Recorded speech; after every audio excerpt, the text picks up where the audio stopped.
Alright, it's official. Bill Gates has now admitted to having romantic relationships with Russian women while he was still married, and this is happening after weeks of controversy surrounding his name being mentioned in the Epstein files. A few weeks ago, when the updated Epstein documents surfaced, millions of pages were released, and among them were emails that referenced Bill Gates. One particular email, allegedly written by Jeffrey Epstein, suggested that Gates had contracted a sexually transmitted infection from Russian women, and that medication might have been arranged without Melinda knowing. When this first came out, Gates didn't directly address it. He limited comments, he minimized his association, he denied wrongdoing. Then Melinda French Gates gave an interview. When asked about the revelations, she didn't defend him. She didn't deny the emotional weight of what was being reported. I wonder what your dominant emotion is when you read these news articles with these details. Sad. Just unbelievable sadness. Unbelievable sadness. And again, I'm able to take my own sadness and look at those young girls and say, my God, how did they?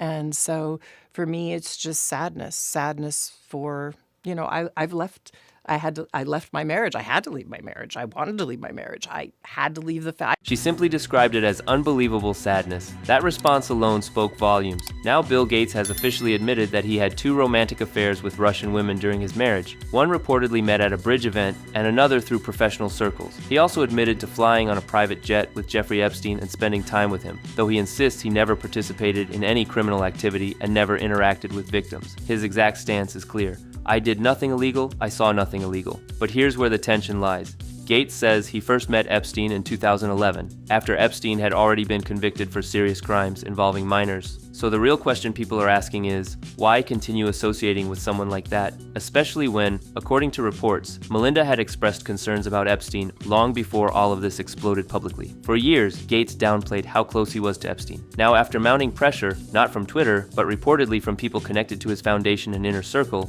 he has chosen to admit parts of the story. And this is where things get complicated, because whether he committed crimes or not is one question, but judgment, character, and decision-making are another. I never went to the island, I never met any women, and so, the more that comes out, the more clear it'll be that although the time was a mistake, it had nothing to do with that kind of behavior. I was one of many people who regret ever knowing him. At this point, the public is left with inconsistencies, and when trust starts to crack, it's hard to rebuild. So I want to ask you, do you think this is simply bad judgment, or do you think there's more beneath the surface? Let me know what you think, and remember, embrace reality and deal with it.